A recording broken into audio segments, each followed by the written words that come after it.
السلام علیکم ورحمۃ اللہ وبرکاتہ۔ کیسے ہیں آپ ناظرین حضرات؟ میں امید کرتا ہوں کہ آپ اللہ کے فضل و کرم سے بخیر ہوں گے۔ میں قاری حفیظ الرحمان سورہ نساء کا 11واں رکوع پڑھنے جا رہا ہوں، سماعت فرمائیں۔ اعوذ باللہ من الشیطان الرجیم، بسم اللہ الرحمن الرحیم۔ ألم تر إلى الذين قيل لهم كفوا أيديكم وأقيموا الصلاة وآتوا الزكاة فلما كتب عليهم القتال إذا فريق منهم يخشون الناس كخشية الله أو أشد خشية وقالوا ربنا لم كتبت علينا القتال لولا أخرتنا إلى أجل قريب قل متاع الدنيا قليل والآخرة خير لمن اتقى ولا تظلمون فتيلا أينما تكونوا يدرككم الموت ولو كنتم في بروج مشيدة وإن تصبهم حسنة يقولوا هذه من عند الله وإن تصبهم سيئة يقولوا هذه من عندك قل كل من عند الله وما لهؤلاء القوم لا يكادون يفقهون حديثا ما أصابك من حسنة فمن الله وما أصابك من سيئة فمن نفسك ما أرسلناك للناس رسولا وكفى بالله شهيدا من يطع الرسول فقد أطاع الله ومن تولى فما أرسلناك عليهم حفيظا ويقولون طاعة فإذا برزوا من عندك بيت طائفة منهم غير الذي تقول والله يكتب ما يبيتون فأعرض عنهم وتوكل على الله وكفى بالله وكيلا أفلا يتدبرون القرآن ولو كان من عند غير الله لوجدوا فيه اختلافا كثيرا وإذا جاءهم أمر من الأمن أو الخوف أذاعوا به ولو ردوه إلى الرسول وإلى أولي الأمر منهم لعلمه الذين يستنبطونه منهم ولولا فضل الله عليكم ورحمته لاتبعتم الشيطان إلا قليلا فقاتل في سبيل الله لا تكلف إلا نفسك وحرض المؤمنين عسى الله أن يكف بأس الذين كفروا والله أشد بأسا وأشد تنكيلا من يشفع شفاعة حسنة يكن له نصيب منها ومن يشفع شفاعة سيئة يكن له كفر منها وكان الله على كل شيء مقيتا وإذا حييتم بتحية فحيوا بأحسن منها أو ردوها إن الله كان على كل شيء حسيبا الله لا إله إلا هو لا يجمعنكم إلى يوم القيامة لا ريب فيه ومن أصدق من الله حديثا۔ میں پناہ مانگتا ہوں اللہ کی شیطان مردود سے، شروع کرتا ہوں اللہ کے نام سے جو نہایت مہربان اور نہایت رحم والا ہے۔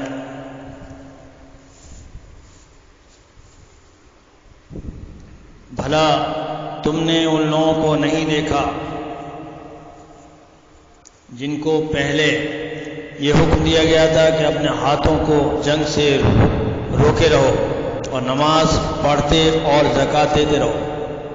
پھر جب ان پر جہاد فرض کر دیا گیا تو بعض لوگ ان میں سے لوگوں سے یوں ڈرنے لگے جیسے خدا سے ڈرا کرتے ہیں، بلکہ اس سے بھی زیادہ، اور بڑبڑانے لگے کہ اے خدا تو نے ہم پر جہاد جلد کیوں فرض کر دیا، تھوڑی مدت اور ہمیں کیوں مہلت نہ دی۔ یہ پیغمبر ان سے کہہ دو کہ دنیا کا فائدہ بہت تھوڑا ہے اور بہت اچھی چیز تو پرہیزگار کے لیے نجات آخرت ہے۔ اور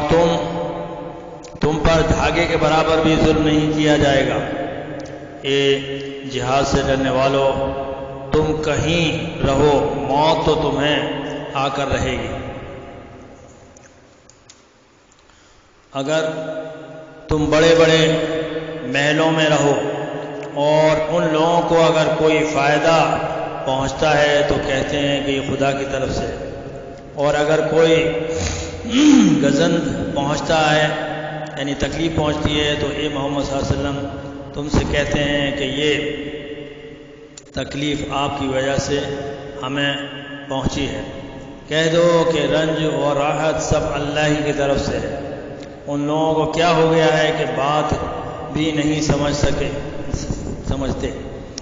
اے آدم ذات، تجھ کو جو فائدہ پہنچے وہ خدا کی طرف سے، اور جو نقصان پہنچے وہ تیری ہی شامت اعمال کی وجہ سے۔ اور اے محمد صلی اللہ علیہ وسلم، ہم نے تم کو لوگوں کی ہدایت کے لیے پیغمبر بنا کر بھیجا ہے، اور اس بات کا خدا ہی گواہ کافی ہے۔ جو شخص رسول کی فرمانبرداری کرے گا تو بے شک اس نے خدا کی فرمانبرداری کی، اور جو نافرمانی کرے تو یہ پیغمبر تمہیں ہم نے ان کا نگہبان بنا کر نہیں بھیجا۔ اور یہ لوگ منہ سے تو کہتے ہیں کہ ہم آپ کی فرمانبرداری دل سے منظور ہے،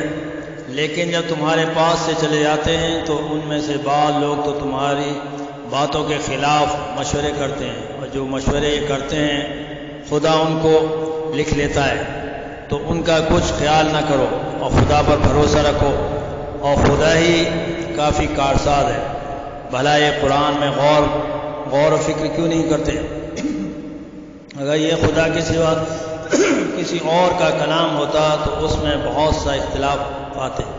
اور جب ان کے پاس امن یا خوف کی کوئی خبر پہنچتی ہے تو اسے مشہور کر دیتے ہیں کہ اگر اس کو پیغمبر اپنے سرداروں کے پاس پہنچاتے تو تحقیق کرنے والے اس کی تحقیق کر لیتے، اور اگر تم پر خدا کا فضل اور اس کی مہربانی نہ ہوتی تو چند اشخاص کے سوا سب شیطان کے پیرو ہو جاتے۔ تو اے محمد صلی اللہ علیہ وسلم، تم خدا کی راہ میں لڑو، اور تم اپنے سوا کسی کے ذمہ دار نہیں، اور مومنوں کو بھی ترغیب دو۔ قریب ہے خدا کافروں کی لڑائی کو بند کر دے، اور خدا لڑائی کے اعتبار سے بہت سخت ہے اور سزا کے لحاظ سے بھی بہت سخت ہے۔ جو شخص نیک بات کی سفارش کرے تو اس کو اس کے ثواب میں حصہ ملے گا، اور جو بری بات کی سفارش کرے اس کو اس کے عذاب میں سے حصہ ملے گا۔ خدا ہر چیز پر قدرت رکھتا ہے، اور جب تم کو کوئی دعا دے تو جواب میں تم اس سے بہتر کلمے سے اسے دعا دیا کرو، اور انہی لفظوں سے دعا دو۔ بے شک خدا ہر چیز کا حساب لینے والا ہے۔ خدا معبود برحق ہے، اس کے سوا کوئی عبادت کے لائق نہیں۔ وہ قیامت کے دن تم سب کو ضرور جمع کرے گا، اور خدا سے بڑھ کر بات کا سچا کون ہے؟ وآخر دعوانا ان الحمد للہ رب العالمین۔